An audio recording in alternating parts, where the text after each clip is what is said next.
Assalamualaikum warahmatullahi wabarakatuh. Saya Erika Oktavianur dari kelas MBS 2A. Di sini saya akan menjelaskan sedikit tentang 4 jenis pasar yang saya ketahui.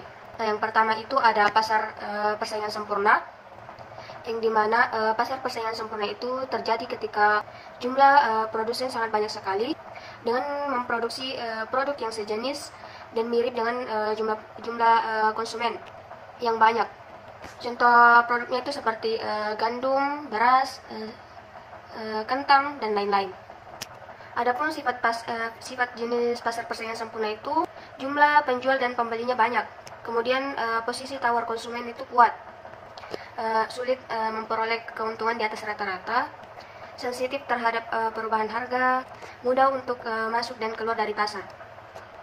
Adapun contoh kasusnya itu seperti beras. Beras ini kan merupakan bahan makanan pokok. Nah, di sini beras itu banyak sekali dijual di pasaran karena jumlah penjual dan pembeli beras itu sangat banyak. Kemudian yang kedua, pasar monopolistik. Nah, pasar monopolistik ini terjadi manakala jumlah produsen atau penjual banyak dengan produk yang serupa atau sejenis. Namun, di mana konsumen produk tersebut berbeda-beda antara produsen yang satu dengan yang lain. Adapun contoh produknya itu seperti pulpen, buku, makanan ringan, nasi goreng, dan lain-lain. Nah, sifat pasar monopolistik itu relatif mudah masuk keluar dari pasar.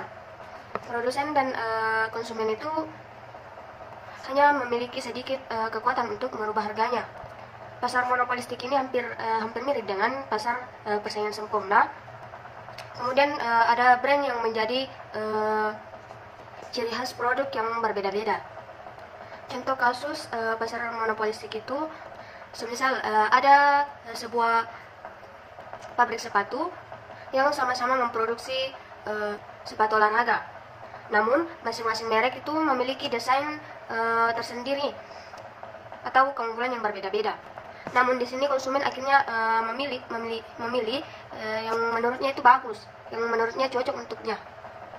Kemudian yang ketiga, pasar oligopoli, yang dimana pasar oligopoli ini adalah suatu bentuk persaingan pasar yang didominasi oleh beberapa produsen atau penjual dalam suatu wilayah tertentu. Nah, sifat pasar oligopoli itu harga produk yang dijual relatif sama.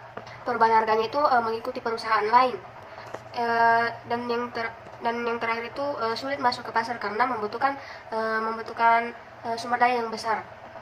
Adapun ciri-ciri pasar oligopoli itu yang pertama dijalankan dua produsen atau lebih. Kemudian produk yang dijual homogen dan saling menggantikan. Kemudian kebijakan produsen utama sebagai acuan produsen lainnya. Kemudian harga barang di pasarnya itu relatif sama. Kemudian produsen baru kesulitan masuk pasar. Nah, untuk produsen baru yang ingin masuk ke pasar oligopoli ini sangatlah sulit karena produsen utama memainkan harga sehingga produsen baru kesulitan untuk bersaing dengan harga produsen yang sudah ada. Jika dipaksakan, maka produsen baru hanya akan mendapatkan keuntungan yang sangat kecil. Nah, adapun contoh pasar oligopoli dalam bentuk jasa di Indonesia itu ada pada industri penerbangan. Terjadi maskapai Garuda, Merpati, Pelita, Borok, Mandala, Leon, Adam Air, dan lainnya. Pada industri jasa penerbangan yang terjadi saat ini, para oligopolis cenderung bersaing dalam hal harga. Kalian dapat melihat bagaimana ramainya perang tarif antar maskapai penerbangan. Untuk membedakan produk suatu perusahaan dengan perusahaan lain, sering para oligopolis menerapkan strategi yang menguasai dan menarik konsumen adalah dengan membuat model serta memberikan merek tertentu pada produk yang dijual. Model dan terutama merek ini biasanya dibuat agar berkesan disanubari konsumen, agar konsumen menjadi loyal. Konsumen yang sudah terikat pada produk merek tertentu akan sulit berpindah ke produk yang lainnya. Kemudian jenis pasar yang terakhir itu pasar monopoli, yang dimana pasar monopoli akan terjadi jika di dalam pasar konsumen hanya terdiri dari satu produsen atau. Nah, adapun jenis-jenis biaya, yang pertama itu biaya variabel. Nah, adanya biaya variabel itu adalah sebuah biaya untuk menentukan besarnya volume kegiatan yang dapat berubah, sehingga Ketika volume kegiatan terjadi peningkatan, maka biaya variabel juga akan meningkat. Selain itu, jika volume kegiatan terjadi penurunan, maka biaya variabel akan menurun, seperti contoh biaya variabel yaitu biaya bahan baku, biaya iklan, dan sebagainya. Kemudian yang kedua, biaya tetap. Adanya biaya tetap berfungsi untuk mengeluarkan biaya besaran yang tetap maupun stabil. Keberadaan biaya ini juga tidak mempengaruhi oleh adanya jumlah aktivitas proses produksi dengan tingkat tertentu. Sehingga biaya ini biasanya berpengaruh oleh kondisi yang memiliki jangka waktu panjang, seperti contohnya biaya tetap adalah pajak bumi bangunan, biaya gaji, dan asuransi. Kemudian yang ketiga itu biaya semi variabel. Jenis biaya semi variabel adalah salah satu bentuk pengeluaran atas jenis biaya tetap maupun biaya variabel. Nah, di mana biaya semi ini akan mengalami perubahan jika adanya terjadi perubahan atas volume kegiatan.